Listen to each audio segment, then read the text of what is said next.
இங்கே கூட ஒருத்தர் வந்துட்டு என்கிட்ட சொல்கிறாரு, உங்கள் சர்ச்சில் எல்லாரும் பாடுறாங்களே. அவருக்கு அது ஆச்சரியமாக இருக்குது. எல்லாரும் பாடுறதுக்கு தானே சர்ச்சு. அந்த காலத்தில் எல்லாரையும் பாட வைக்கிறதுக்குன்னே அவஸ்தைப்பட்டோம் நாங்கள். பாடு பாடு பாடுன்னு சொல்லிட்டு இருக்கணும். எல்லாம் கையை உயர்த்து, எல்லாம் 3 அல்லேலூயா சொல்லு. கரெக்டாக 3ஓடு நிறுத்திக்குவாங்க. ஏன்னா வேற அல்லேலூயா கிடையாது, உள்ள இருந்தால் தானே வரும். நான் அப்போ கண்டுபிடிச்சேன் பாருங்க, என்னுடைய ஏர்லி இயர்ஸ்லேயே, ஆரம்ப காலத்திலே கண்டுபிடிச்சிட்டேன். கிறிஸ்துவை பற்றியும் அவர் யார் என்பதையும், அவர் என்ன செய்திருக்கிறார், அதனுடைய மென்மை, அதனுடைய அழகு, அதனுடைய இன்ஃபினிட் பியூட்டி, அளவற்ற மகிமை, இதையெல்லாம் பிரசங்கித்து ஜனங்களுக்கு அது உள்ளத்தில் விளங்க ஆரம்பித்தால் என்ன ஆகும்? சங்கீதம் உண்டாகும், கீர்த்தனம் உண்டாகும், ஞானப்பாட்டுகள் உண்டாகும். இருதயத்தில் கர்த்தரை பாடி கீர்த்தனம் பண்ணுவார்கள். ஆமென். எப்போதும் பிதாவாகிய தேவனை கர்த்தராகிய இயேசு கிறிஸ்துவை கொண்டு ஸ்தோத்திரித்துக் கொண்டிருப்பார்கள். இங்க சொல்லியிருக்கா மாதிரியே. அப்படி இருக்கும்போது தெய்வ பயத்தோடு ஒருவருக்கு ஒருவர் கீழ்ப்படிந்தும் இருப்பார்கள். இந்த கீழ்ப்படின்ற வார்த்தை அவங்களுக்கு ரொம்ப கெட்ட வார்த்தை மாதிரி தெரியல. இது ஒரு அப்ரஷன் மாதிரி தெரியல, இது ஒரு அடிமைத்தனம் மாதிரி தெரியல.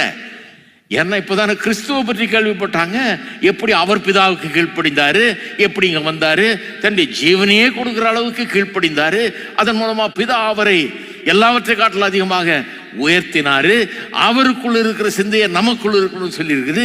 இதெல்லாம் கேட்டு அறிந்திருக்கிறபடினால கீழ்ப்படிதல் ஒரு பிரச்சனையே கிடையாது.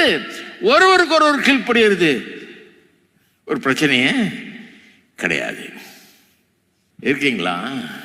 அதனால்தான் இதை சொல்லிட்டு 18ஆம் வசனத்திலிருந்து 21ஆம் வசனம் வரைக்கும் இதை சொல்லிட்டு டக்குன்னு மனைவிகளே, அப்புறம் புருஷர்களே அப்படின்னு ஆரம்பிச்சு வர்றாரு. அப்ப இதுக்கு அதுக்கு பெரிய கனெக்ஷன் இருக்குது. 22லேருந்து வாசிப்பாங்க. சாதாரணமாக 22லேருந்து வாசிக்கிறது தவறு, 18லேருந்தே வாசிக்கணும்.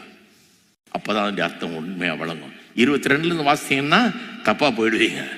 மனைவிகளை கீழ்ப்படுவீங்களா? இது கொஞ்சம் மாற்றுங்க சார் அப்படின்றாங்க நிறைய பேர். இதை விட்டுருங்க, கல்யாணம் இதுலேருந்தே விட்டுருங்க, இது பேச்சே பேசாதீங்க அப்படிங்கிறாங்க. ஏன்னா இது ஒரு மாதிரி இருக்குது, இந்த காலத்துக்கு உதவாது. ஏன்னா 18ஆவது வசனத்திலேருந்து வாசிக்காததுனால. ஏன் கீழ்ப்படிதல் அவ்வளோ பெரிய பிரச்சனையாக இருக்குது? ஏன் அன்பு கூறுறது, கிறிஸ்துவ மாதிரி அன்பு கூறுறது ஏன் பிரச்சனையாக இருக்குது?